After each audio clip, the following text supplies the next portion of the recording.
Okay, so just checking, can you hear me okay? Yes.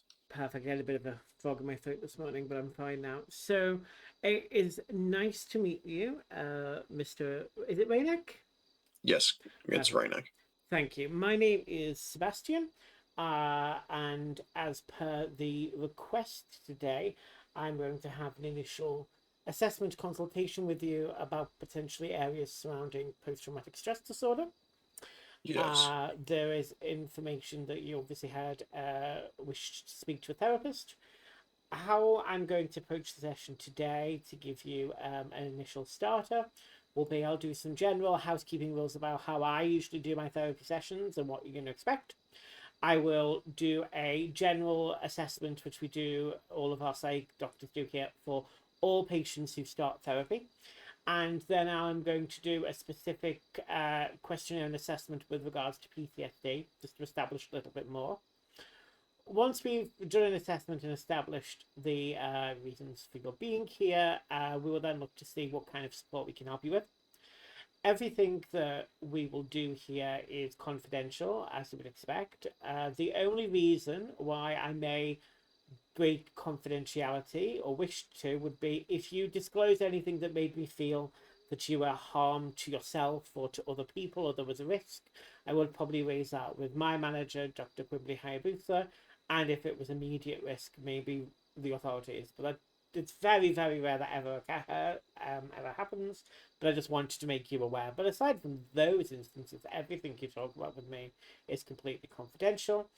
Um, if by the end of the session you will obviously have as many sessions as you want, but if you find that at the end of the session you don't feel that you can connect with me or you don't feel like it's going the way that you want to, that's absolutely fine.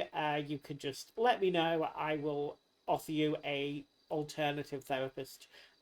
We have one or two other therapists as well. So if you don't like my style or the way we're talking or the way it's going, absolutely no problem at all. You find someone who's best for you, and we'll find you someone else. Okay? Of course. Perfect. So I know this is going to sound very kind of standard and bog standard, so I apologize for this, but it's just the way that these questions are worded. But please free to take your time and answer them in your own way as best as you can. I've been in this system many a time. I know the box standard stuff. Okay, perfect. I'm going to ask you then. Obviously, I know that it's stated PTSD, but if you were to define why you were here, what is bringing you in today?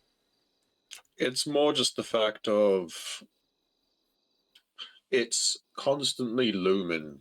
Like I don't know if I'm going to be out and about and all of a sudden I have an episode. Like I had an episode. That's the worst thing I did. Like 2 days ago, I believe it was.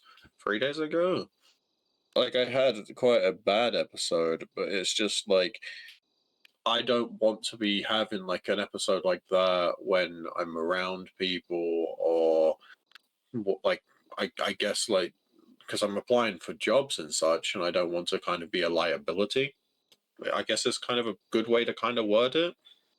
Like I'm worried that pretty much others might be seeing me as more of a oh, we can't do certain things because worried about like a constant fear that I'm about to just shut down.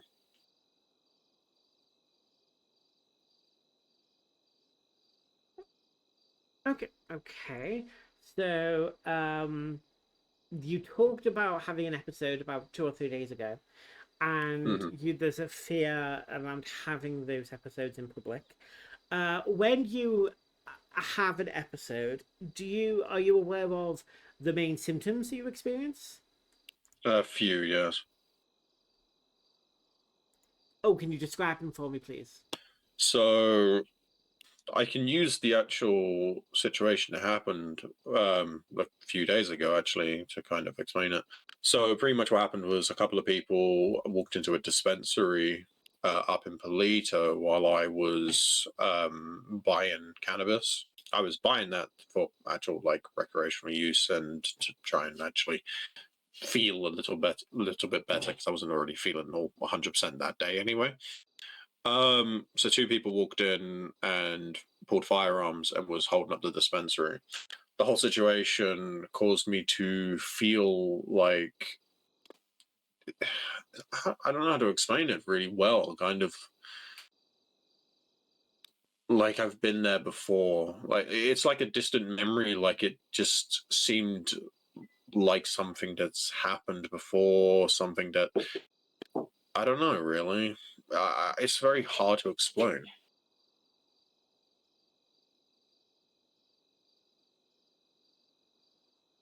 So the dispenser was held up, and upon seeing the firearms in this situation, being surrounded in the situation, you started to feel like you had almost like a Things started to feel like a tunnel. I kind of felt like I've been here before, almost like I knew what I needed to do, but I couldn't do what I needed to do. And it just made me feel helpless, I guess. Kind of more locked in. Like I could feel my heart rate in my ear. I could just see nothing but what was in front of me, like nothing around me. And I just started I don't know how to explain it very well, to be honest. Because when things normally happen, I start to kind of, like just some things kind of just block out, I guess. Like when like your brain automatically just presses some things. yes, yes. And you said that from a physical sensation perspective, you said you could feel your heart rate in your ears; it was racing. Were you sweating? Was there any other physical symptoms you remember? I don't remember sweating, but I do remember that my finger was tapping against my palm a lot.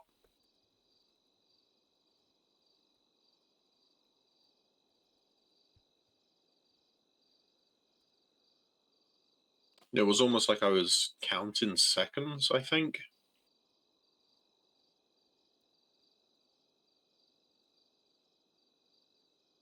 Okay, so there's the tunnel vision, there's the feeling that it happened before, there's the heart rate sensation in your ears pulsating, there's the tapping on um, your palm with your finger, almost like counting.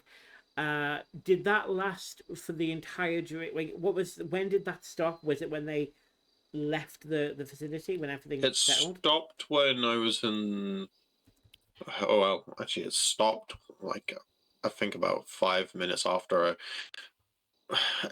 So pretty much, it's very weird because the time, like how long everything lasted, seemed quick but long at the same time, which is very strange. I remember uh, police arrived, did hostage negotiations. Police then took us away. We went to a police station, drove back to the dispensary. I then drove the other person who was taken hostage with me around to the clothing store. And about 5 minutes after that was when I then drove away. And then I think about 5 minutes more. So the whole thing, I think, lasted about 30 to 40 minutes, give or take. So it's very hard. Like it's very hard to kind of like put into consideration or try to think about like how long everything kind of lasted, if that makes sense. Yeah, it does. And it's interesting that while this episode was happening, you were still uh I assume when you were driving there was no issue with driving that you were aware of, if you didn't No, get okay. I feel like probably I was feeling like I was better at driving. Oh, okay. Right. So these are some of the this that you gave that example in terms of some of the symptoms. So in terms of symptomology, in terms of what you're feeling, you when these situate do these episodes always happen in situations, or can you just be in having a normal everyday and it just happens? I've had a few episodes before based on scent. Um, a few other ones where pretty much like if like I could smell smoke or fire, like it can trigger something. Then you have like like loud bangs can also kind of set it off, I guess. So like it's more like I can't be just walking down the street and then if something kind of like as I explained, kind of comes up, it can cause one, but it's not like 100% of the time. Like more of like a here and there, like 80 to a 90. Because sometimes I'm able to catch myself, but only sometimes. Sometimes you're able to recognize something's happening and kind of almost suppress the episode, but Mm. there are times where it doesn't. And a lot of these episodes seem to trigger based on sensory things, like you say, smell, noise. Certain things can certainly expedite and trigger the episodes rather than just Yeah. happen. Okay. I want to move on to talking about history in terms of family and personal history. Do you have any? Is this the first? How long have you had the symptoms of PTSD? Have you had a history of mental health, or is there anything common in your family? My family's dead. Mother was killed by my father, so I'm so sorry to hear that. yeah, it's what it is. Father's dead.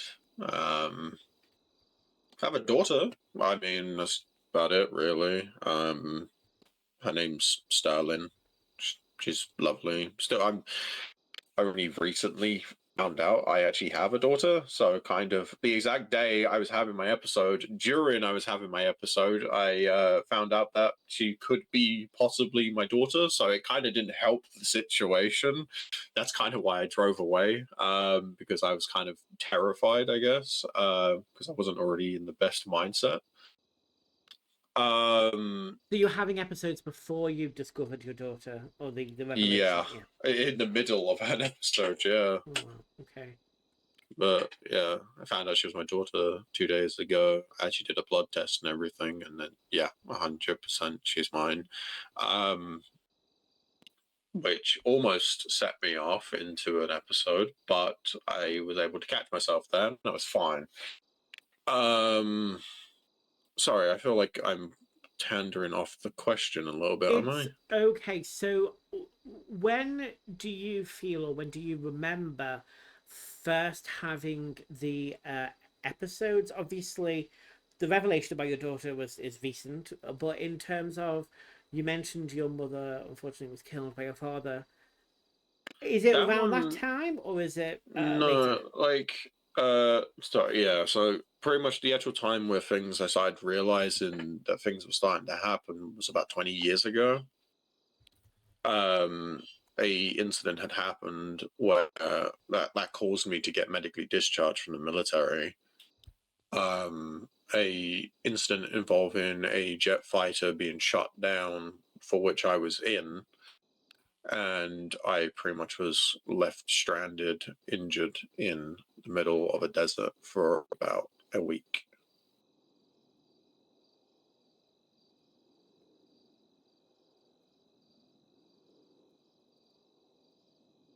Pretty much ever since that point, and when the military was able to pull up with medics, they were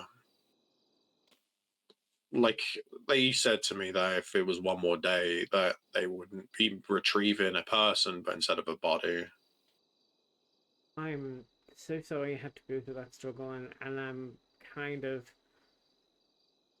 hoping or shocked. Did when you were medically discharged after such a horrific ordeal, were you given any post-war mental health support? No, just a medal. They gave me a few medals and then told me to be on my way. Pretty much, they kept saying that they would reach out to me and try to pretty much give me some form of support. But the most support I ever got was people that like also were in the same branch as me, people who I worked with, people who I was stationed with, did tours with. Those are the only ones who ever reached out to me to check up on me.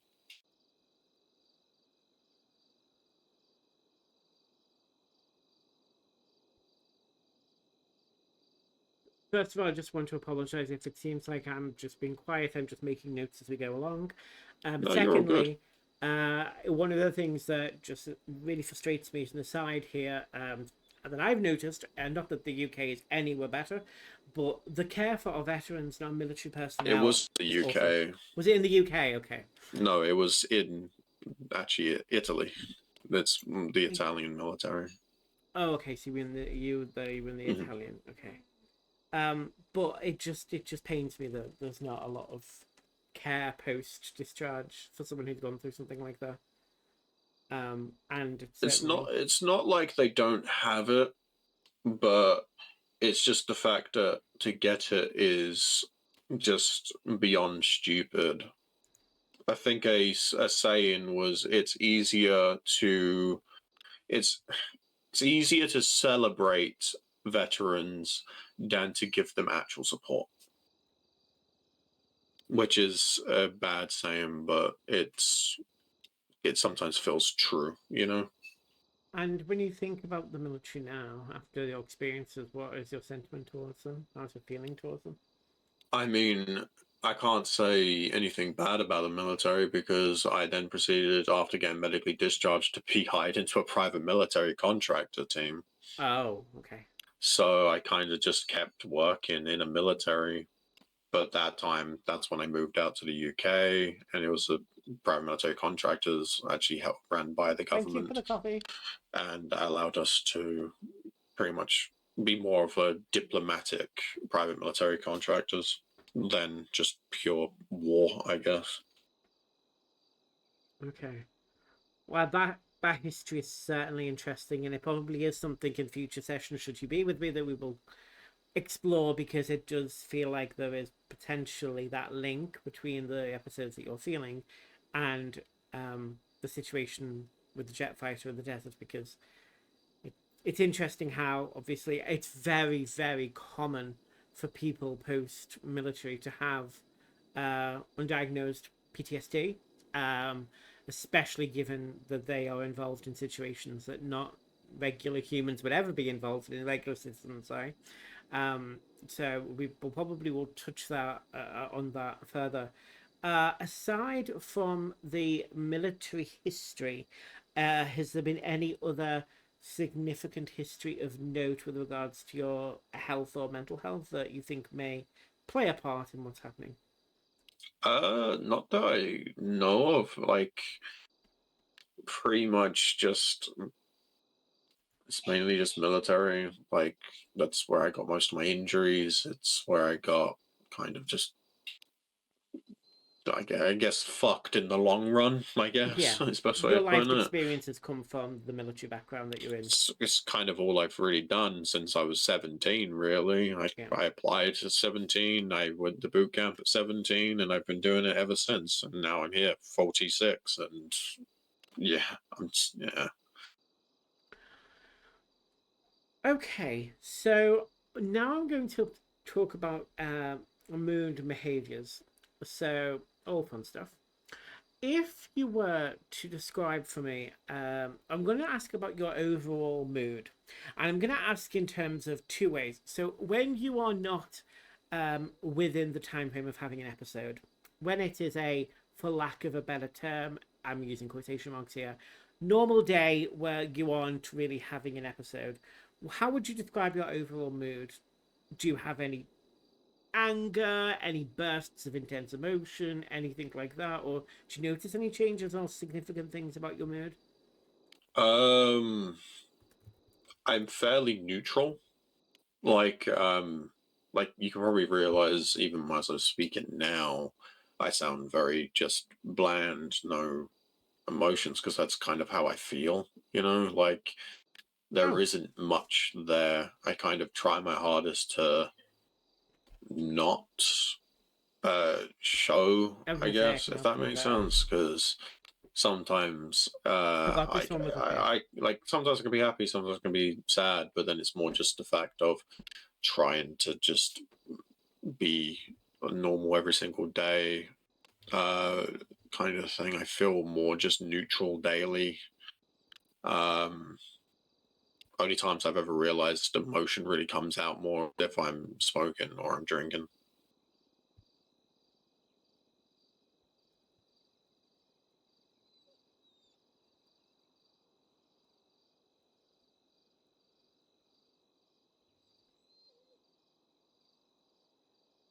And in terms of, say, after an episode has occurred, do you go back to that sort of neutral state, or do you have a certain change in emotions for a period afterwards? It's just straight back to neutral.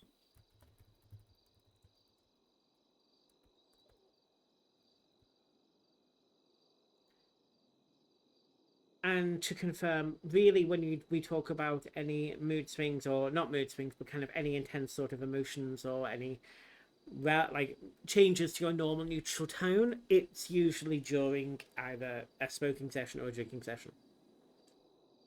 Uh, Question, please. So, in terms of any time you experience any intense or um, emotions or mood swings or anything outside of your normal neutral tone, that's usually like when you say when you're smoking or drinking, where some emotions may come out then. Yes.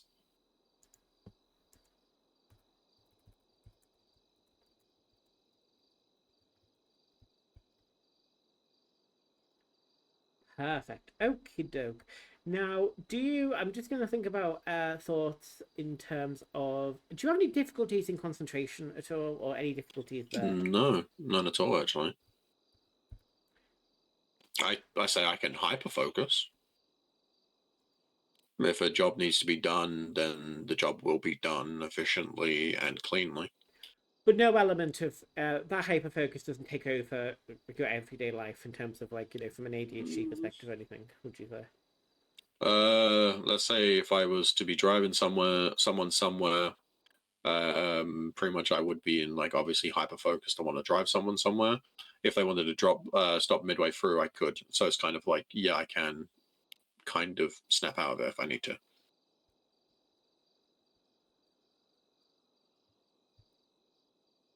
Changes of routine don't really bother me. Okay, that's good. That's good. And in terms of, I know this is going to sound a bit well, I'm going to use the word intrusive here, but do you ever have any intrusive thoughts or worries? Yes, I believe that everyone does, but it's just the type of person to not act upon them.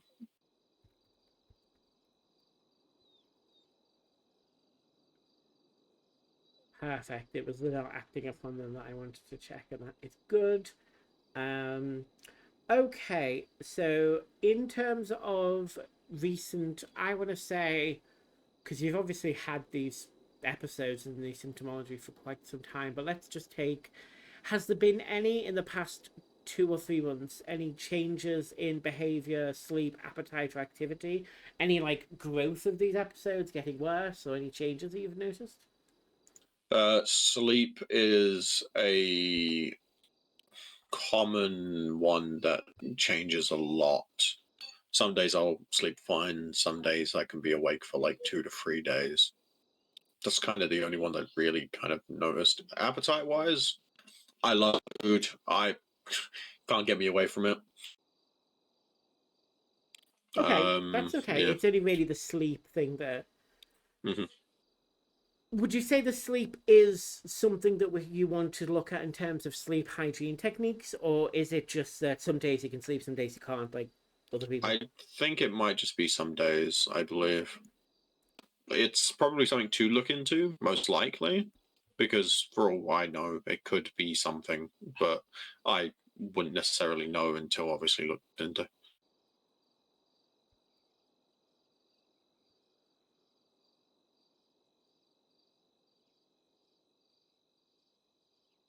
Perfect. There are some sleep hygiene techniques we can send over and advise that might help.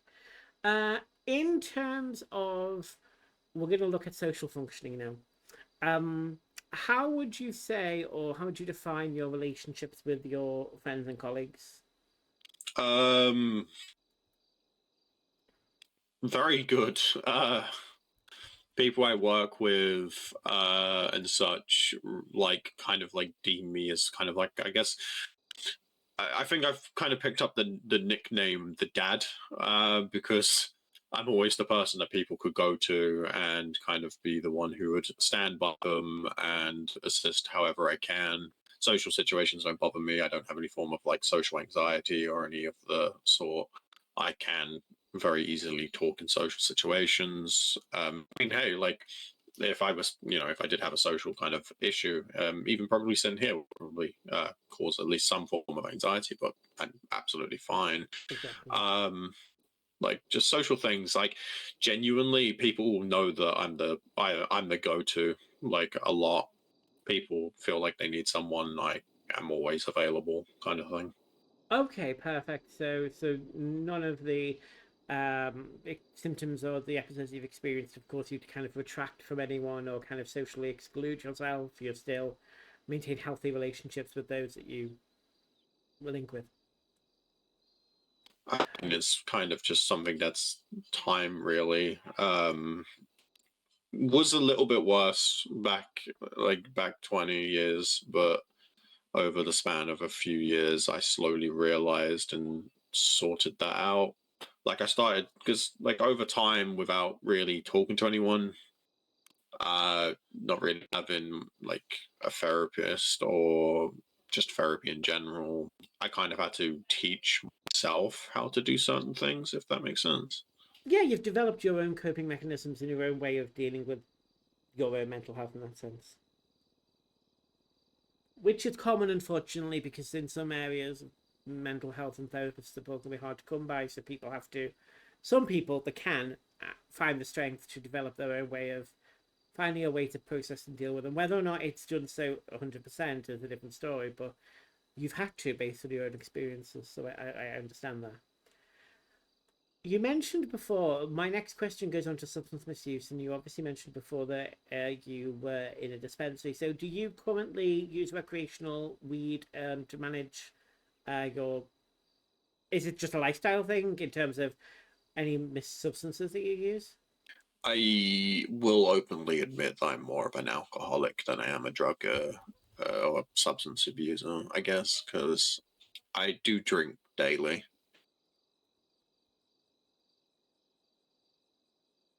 And what exactly is your what drink exactly are you talking about? Is it specific? Is it like beers, wine? What exactly is it in terms of an amount? Highest proof that you can have.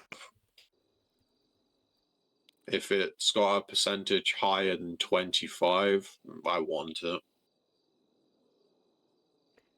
And at what point do you feel that there is a time or instance where you are drinking, and when do you feel like you stop? Is it literally to knock yourself out to the point of passing out? It's very hard because I've built up quite a bit of a tolerance to alcohol over the years. So kind of it gets harder and harder to kind of get to that point of, oh, I'm gonna pass out. I believe I've had a few incidences where I have had alcohol poisoning before I feel like I'm like, oh yeah, I probably should stop drinking because like it can be bad because I've kind of just shot my liver pretty much. And how long do you remember having this drinking issue? Um, I think just after I was discharged.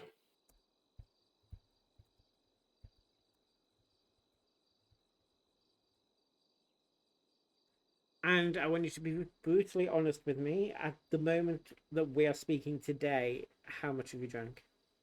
Today, just woken up to nothing. Okay, cool. I don't drink and drive. That's the one thing I will refrain from ever doing.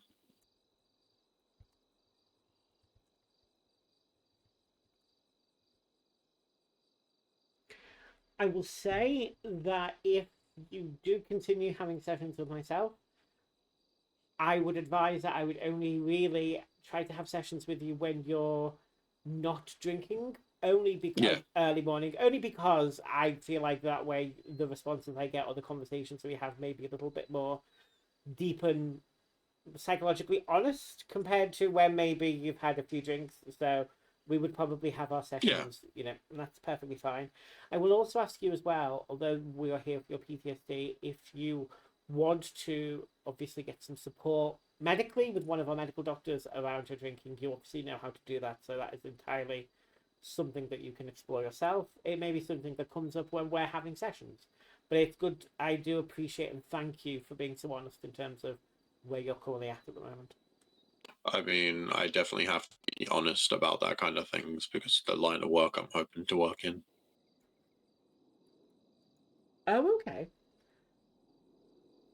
Uh, may I ask which? Are you looking to do government role? Um, I'm looking to hopefully work within either the police department or FIB or a Oh, security okay. firm. Oh, nice. Oh, with your military background as well, it seems like a perfect fit. There is It's section. also that's also another reason why I wanted to therapy was because I didn't want to cause an episode or have an episode while in the middle of a situation. Yes, that is going to be a concern, especially if you wish to join the law enforcement. Obviously, the example you gave of being held up makes me concerned around being surrounded by shooting and guns and all that aspect of law enforcement. That we The thing here is like things are a little bit different if I have a firearm. Like the PTSD isn't as strong because I'm able to actually catch it because I feel like I'm more in control when I'm able to actually defend myself.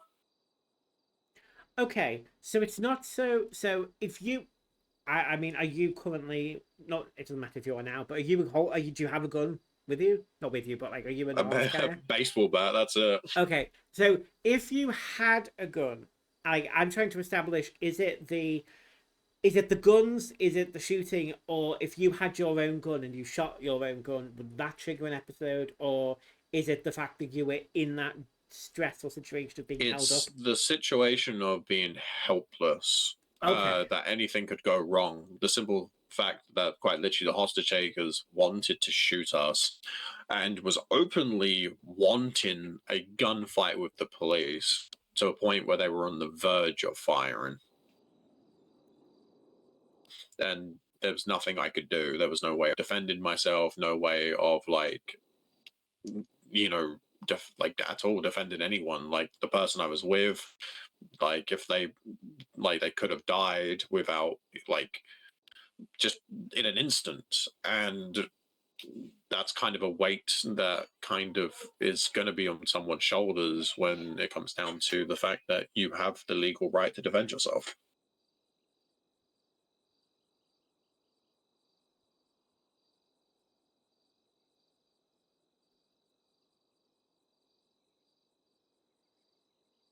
okay, that's some good insight there. To be a bit more specific. Okay, you mentioned before that you haven't had any treatment specifically relating to everything in post military in the past, uh, and you were told you were being offered it, but obviously no one reached out. That's correct. Yeah,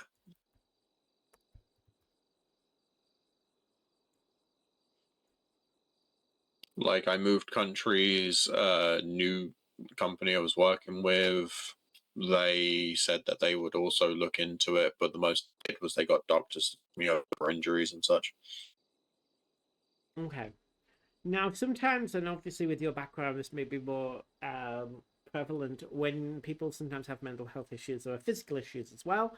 So I'm just going to ask you, do you have any physical health issues that you think may be relevant to your mental health?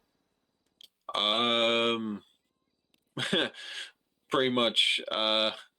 I don't have much sensation in most of my body. Like I don't have much feeling, so it's kind of a very weird thing.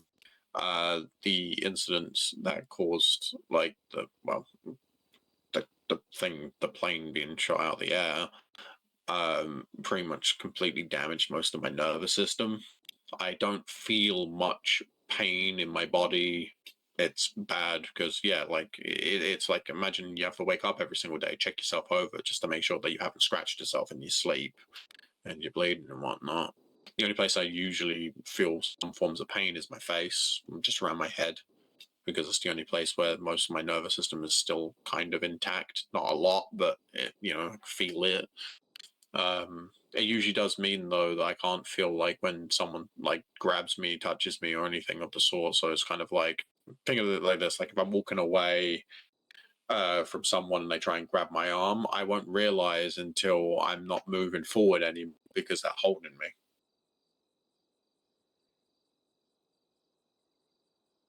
If that makes sense. Then on top of it, I have injury to my left eye, which is called light sensitivity.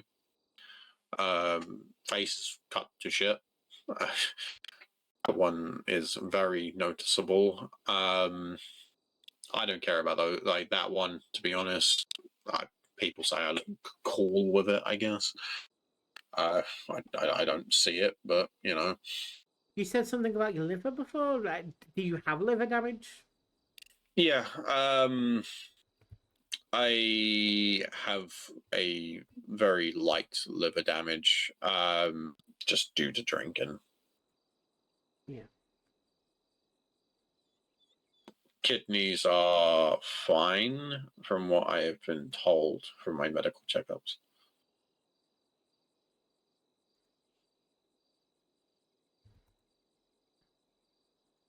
Okay, so just to reflect upon that, you talked about not really having much sensation or feeling in the body due to obviously the military incident that you talked about affecting your nervous system. Don't really necessarily feel pain, like you said, but in the face and the head in general, there are some nerves intact, so there's some level of awareness of pain there. You can't feel when someone grabs or touches you in terms of, unless you are physically looking at them touching you, like you don't really realize. You gave the example of if you're walking away and someone grabs your arm from behind, unless you physically start moving, you wouldn't be aware that that's happening. You mentioned that there's an injury to the left eye causing some light sensitivity issues and general cuts and scarring to the face, which obviously you said you don't mind, but it's still visible to people. And some people think it's cool, but it is what it is. And then obviously you talk about light liver damage due to alcoholism. With Yeah. all of those physical health things in mind, are you prescribed any medication for them? No, because I don't know if there is any medication for most of it. I mean, like treatment for liver probably would be good because I know you can't. The light sensitivity situation can't really be dealt with. That's a complete, like, that's a ruptured like retina. Like, I have no color in my eye. Like, it's just blacked. So it's kind of not really much they can do. That there's nothing to really fix. And also, you can't really mess with eyes because if your immune system finds out you go blind. So they kind of have to leave it as it is, or else there's a chance that I will have to have the eye removed. Okay. And then my final, well, it's not my final question, but my final generalized question is about ways to keep yourself calm due to stress or undress emotion. So if you find yourself in under an intense stressful situation, do you have any go-to ways of kind of coping with them? Run away, get as far away from it as possible. Kind of just let it pass because sometimes it's hard to kind of just like find things to do because one thing can work one day and then the next day it could just be nothing and it doesn't work. It's kind of just a back and forth.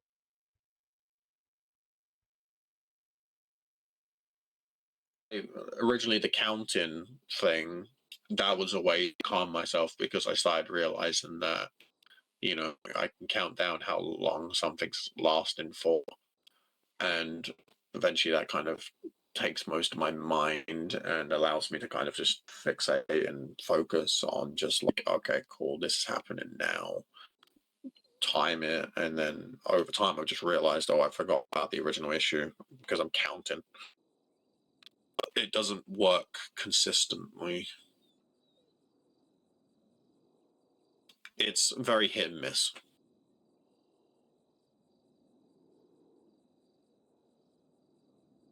Okay. So, thank you for answering all of those questions. That was part one of the session. I have one more section of questions, which is a lot quicker, um, with regards to specific to with PTSD. Before we move on to those questions, are you still okay to talk? Do you need to get up and walk around, take a drink? Are you okay to continue? Yeah, I'm fine. I'm absolutely good. What about yourself? I am absolutely fine. There's a lot of typing, so I apologize for my briefness and my gaps of silence No, in the thing between. is, like, I'm saying a lot. Obviously, I kind of understand because, yeah, like, you got a lot to type. I also want you to be aware that I'm still actively listening. I'm still aware, and that is why I do some reflection where I talk about the things you've talked to me, just to give you that confidence that although I am typing, I'm still in the room, if that makes sense. So, I'm going to ask you a series of statements. Okay, there's 18 statements, and basically, what I'm going to ask you to do is score these statements. Statement slash questions. Now, a zero means that there's absolutely no relevance to the statement. You don't feel it at all. It's got nothing to do with you. Okay. And four means you extremely have these statements, so you feel them often. It'll make more sense when I do each question. But the Yeah. first question is, uh, when you think about the PTSD and the situation that you're in, are you having upsetting dreams that relay part of an experience or related to a specific experience? So any dreams at all? 4. So you have them extremely all the time, practically. Mm-hmm.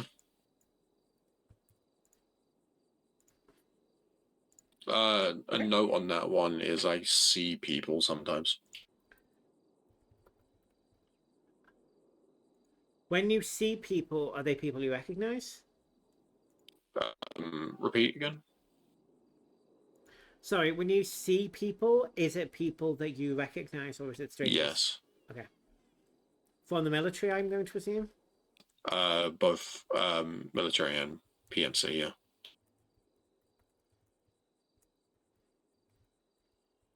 Sometimes people who are alive, sometimes people who aren't. It's very hit and miss.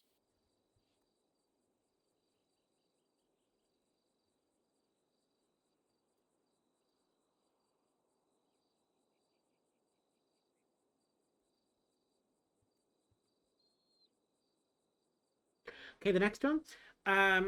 Between 0 and 4, how often would you say you have powerful images or memories that come into your mind which lead you to feel the experience that it's happening again right there and now? 3. Okay. Uh, again, 0 to 4. Avoiding internal reminders of the experience. For example, if you ever have thoughts, feelings, or sensations about the experience, how much do you avoid those sensations, or how much do you fall into them? I'd say 2. Kind of middle ground, yeah. Okay, perfect. It's hard to kind of avoid them. Yeah. It's a common everyday thing. And they're the same question, but more for external factors like people, places, things to do with the military, etc. External things. Do you try to avoid them, or again, 0. 0? I keep trying to be around it. Okay. How about being super alert, watchful, or on guard? 4.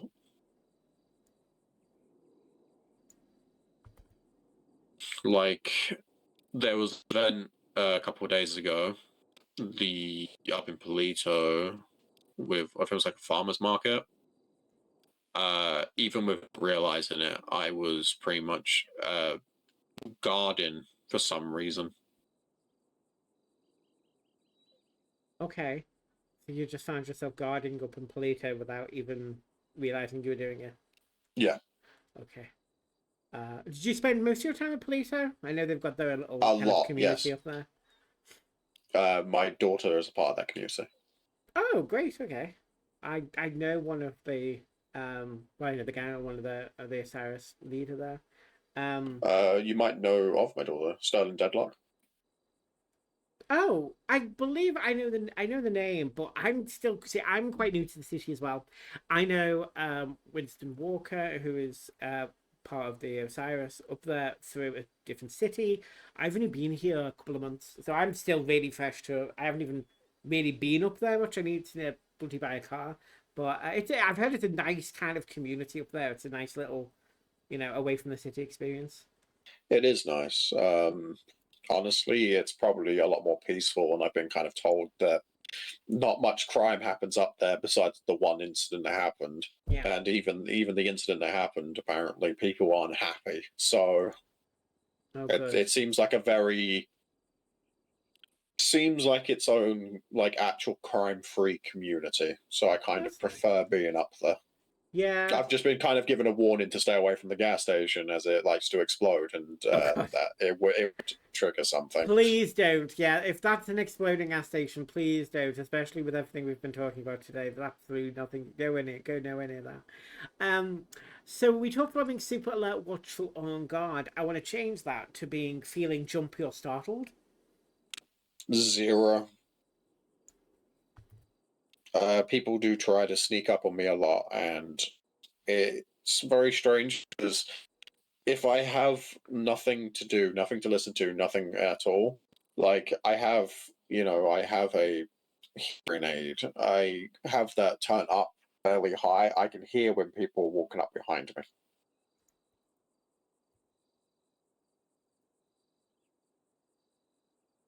Now, these next two we've kind of covered, so I think they're going to be low, but we're going to put a number to them. So 0 to 4, four even, the PTSD symptoms, etc., affect your relationships or social life.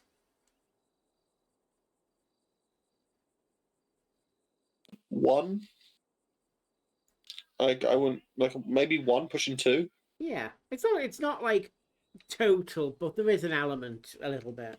Yeah. And then the same Yeah. thing with work. Uh, no, the thing here is social. I'd say is a 1 to 2, but work is a 0. I can work very efficiently. Now, I don't know if you'll be able to answer this, but do you feel like you actively suppress anything when it's work because it's work? Or do you think just, Yes, a lot, okay. a lot. So it's a 0 for now because of the way in which your mechanisms are coping with dealing with it, but we'll leave it as a 0 because at the moment that's Mm. true. And then what about any sort of other aspects of your life, other important activities, day-to-day activities? Uh, Probably around a 1. It doesn't really stop me from doing most things. But obviously, if I know somewhere is, like the gas station, I'm gonna probably try to refrain from going there. And Like I'll go out of my way to drive an extra mile to another petrol station. yeah, and also like you say, the interesting thing about this is had I been with you, 20 years ago in my youth, and we had these conversations, or when it was nearer the time, some of these aspects could have been a lot higher in these relationships and works, etc. But because you've had to find ways to kind of naturally, deal with it yourself, that's probably why it's a lot I lower. mean, 20 plus years ago, I probably would have been a bit more angry, Yeah, but I feel like that would probably just be based more around the fact of discharged, and it made me very angry. yes, I guess it was a medical discharge and it wasn't a Yeah, mutually agreed discharge per se. it was a medical discharge. So I was honorably discharged. Okay, at least it was not okay. So I'm going to do I statements, and again, I want you to 0 to 4. How much this is relevant to you? This 4 being extremely, 0 being not at all. So when I am upset, it takes me a long time to calm down.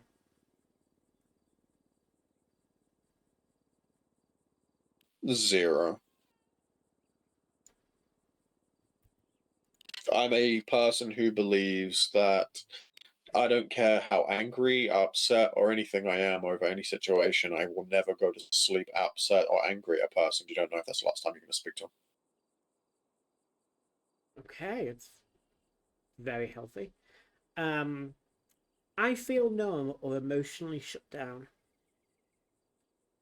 3. I feel like a failure. uh, It's hard questions, I know, but what does your gut tell you the instant you hear that? It depends really who you're speaking to. Me now, or me 20 years ago, or me 30 years ago. You now, because it's this Umbra I'm dealing with. Me now. Can we go with the secret fifth option of 5? Wow. Okay, I'm gonna put 4.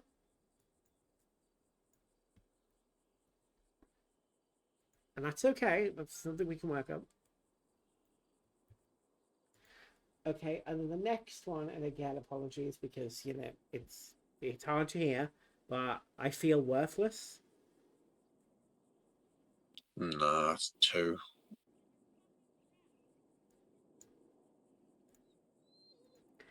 I feel distant or cut off from people.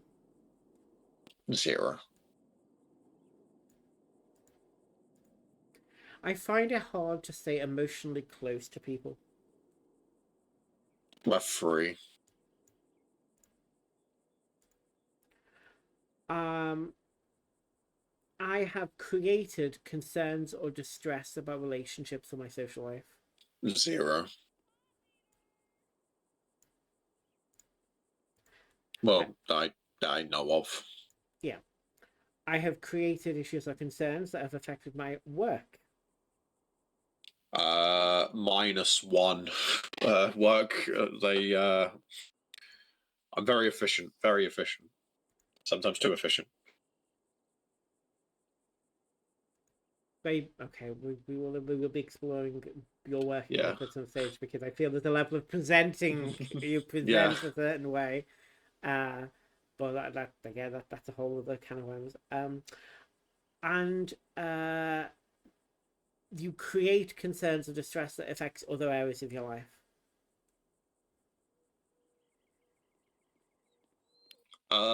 Unsure. I don't really know because it's more down to because these questions seem more like questions for other people rather than myself. You know what I mean?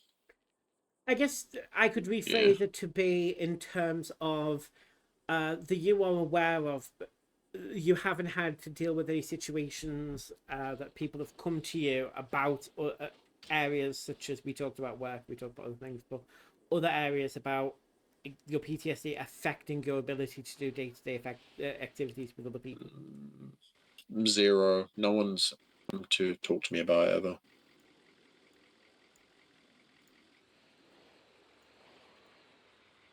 Normally, when it happens, I'm not around people.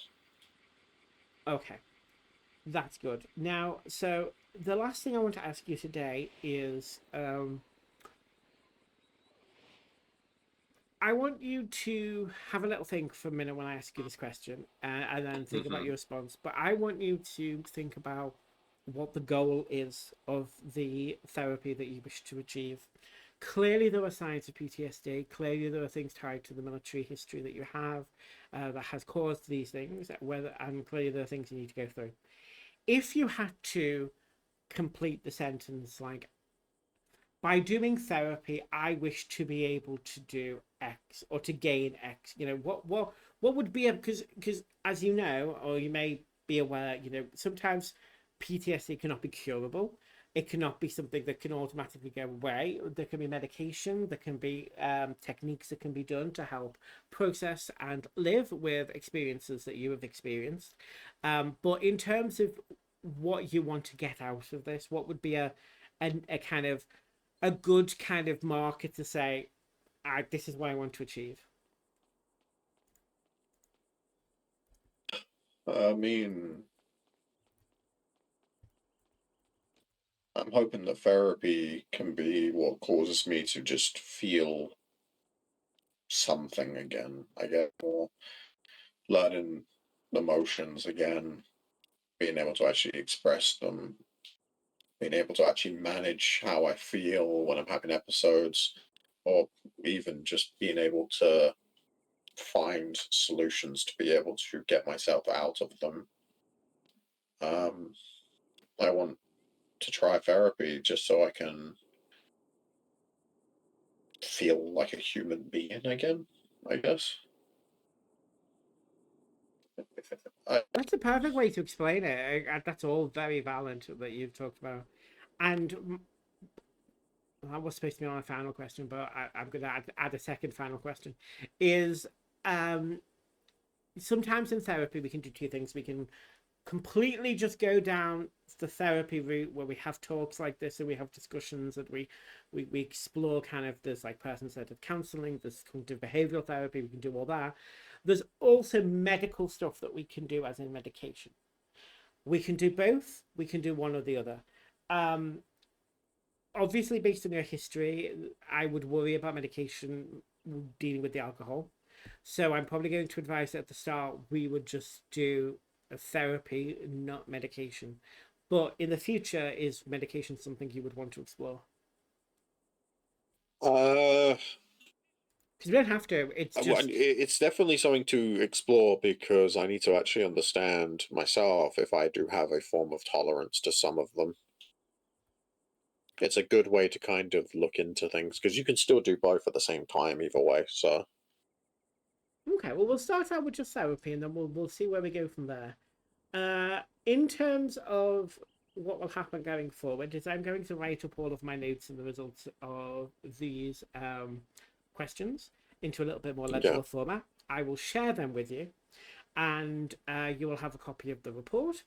It is very clear there are elements here of PTSD, and there's clearly elements tied to military. We can have conversations weekly by weekly to explore the situation further, and it will be less questionnaires and more talking and just going through things, and we will go from there. I will reach out to you. It will probably be around the same time on Saturdays. I hope this is an okay time for you, but you'll have I my mean, phone it's number fine. and we can go from there. Unfortunately, I'm a little bit sporadic with my times and there's not a lot of EU people around. So um, I've noticed. I unfortunately at the weekdays I'm a late I work out of city, so I'm kind of like a late EU early LA person of the weekdays, and then weekends more kind of early EU because just we just don't have I anyone else. mean, NA is easier, like, a lot easier because I guess it's more just like it's when I'm more awake, I guess. So for the I mean, weekdays, if as we I were said, I've to only been awake for like an hour, so that should yeah, kind of tell you like my normal kind of schedules. so in terms of weekdays, I could probably do around. Okay, so this is British time zone in my head, so I apologize in advance for this. Hmm. You can do your own calculations, but it would mainly Yeah, because be. you use BST and I'm used to GMT. I am BST for the next 2 or 3 weeks, and then it all goes back to GMT because daylight saving time is apparently a thing. Uh, Fuck daylight savings. exactly, I agree. So it would generally be around 7, 8, or 9 p.m. So 2, 3, or 4 p.m. EST, I guess is probably a good way to look at it. So I don't know again if that is if that is more available to you of a weekday around that time. What kind of week when you say NA in your head? What kind of times are you thinking? 5 hours. Like 5 hours from now? Like so pretty much when someone explains like, "Oh, be there at 3," I'll feel like I have to be there at 8, if you know what I mean. Okay. So if we were to do something, say, uh, about say 4 or 5 hours from now, would that be Hmm. more suitable for you if it was a weekday? Yeah. Okay, so what I'm gonna do is I'm gonna have at least a week to process everything and then see a kind of action plan and treatment plan. I've got your number, so I will text you some days and times of when I'm gonna be around and if if you want to have a further session with me, have a read of Hmm. my documentation once it's completed, and then see if again you're happy with the decisions and the conversations that we've had, and if it's something you want to explore with me. You can then give me a message, and I will reach out to you sometime beginning, well, to the middle of next week to arrange our next appointment. Is that okay? Yeah, that's perfect. Okay, so I'm going to end the session here. Yeah, so we are reaching about according to my watch, it's actually been nearly an hour that we've spoke, and I can't believe it's gone that Hmm. quick. So I'm going to end the session here and write up all of my notes, and I will be in touch with you with due course, if that's okay, Umber. Yeah, that's perfect. Great. Right, so let's go. I will show you out. It's been a pleasure meeting you. And likewise.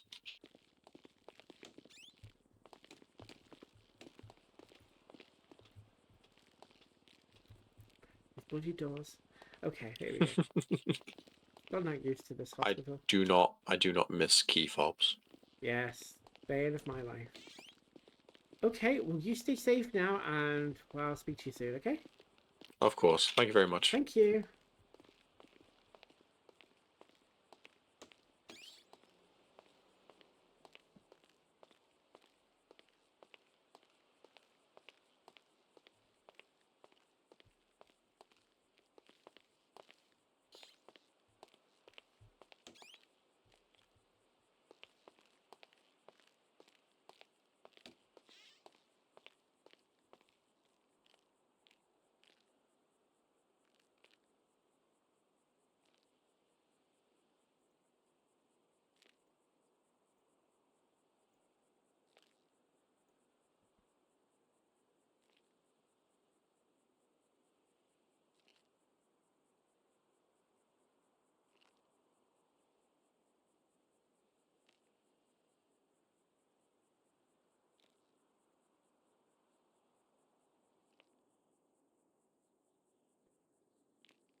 The person you are trying to reach is unavailable. Please leave a message after the tone.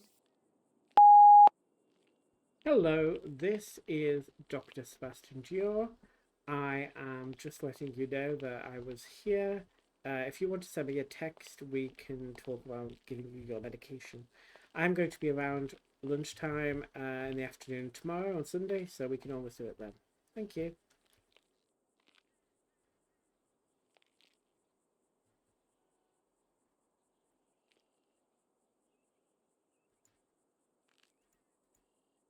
Hello there, this is Dr. Sebastian Dior. Just calling with regards to your prescription. I am around now, but I don't think you are in the city. I will be around tomorrow for a large part of the day around lunchtime. So give me a text and we'll arrange for your medication to be received tomorrow. Thank you.